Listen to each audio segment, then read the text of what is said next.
రంగారెడ్డి జిల్లా శంషాబాద్లో Telangana private school association ఆధ్వర్యంలో విద్యా సేవలు ఆపేసి అధ్యాపకులు విద్యార్థులు ర్యాలీ నిర్వహించారు.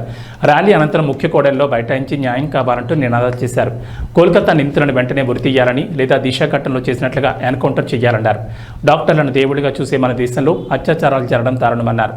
ఇంతటి హేయమైన చర్యకు పాల్పడ్డ నిందితులను వెంటనే ఉరితీయకుంటే ఆందోళనను మరింత ఉధృతం చేస్తామన్నారు.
రోజు Shamshabad mandal private schools association ఆధ్వర్యంలో ఈ యొక్క మహిళలపై, మన దేశంలో జరుగుతున్నటువంటి మహిళలపై జరుగుతున్నటువంటి అకృత్యాలను ఆపాలనేటువంటి ఉద్దేశంతో, నిందితులను కఠినంగా శిక్షించాలనేటువంటి ఉద్దేశంతో ఈ ప్రైవేట్ స్కూల్స్ అసోసియేషన్ ఆధ్వర్యంలో ర్యాలీ నిర్వహించి ఈ యొక్క ప్రభుత్వానికి ఒక మెసేజ్ అందజేయడం జరుగుతూ ఉంది.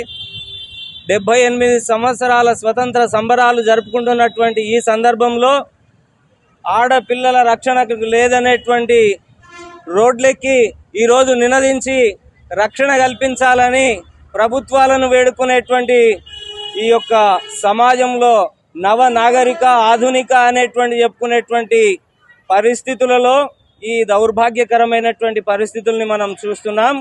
దయచేసి ప్రభుత్వాలు, ప్రభుత్వ అధికారులు, ప్రభుత్వ శాఖలు ఇప్పటికైనా స్పందించి ఈ యొక్క బాలబాలికలకు సంస్కార విద్య కాకుండా సంస్కార విద్యను కూడా ప్రవేశపెట్టి ఈ యొక్క రాబోయే తరాలను సంస్కారవంతులుగా తీర్చిదిద్దేటువంటి అడుగులు వేసి ప్రస్తుతం ఈ దాడులకు పాల్పడుతున్నటువంటి దుండగులను కఠినంగా శిక్షించాలని చెప్పేసి ఆ యొక్క భావాలను ఈ యొక్క చిన్నారి హృదయాల లోపల నింపాలనేటువంటి ఉద్దేశంతో ఈ శంషాబాద్ ప్రైవేట్ స్కూల్స్ అసోసియేషన్ ఆధ్వర్యంలో ఈ యొక్క ర్యాలీ నిర్వహించడం జరుగుతూ ఉంది. ఈ రోజున డ్రగ్స్ మహమ్మారి కానీ, తర్వాత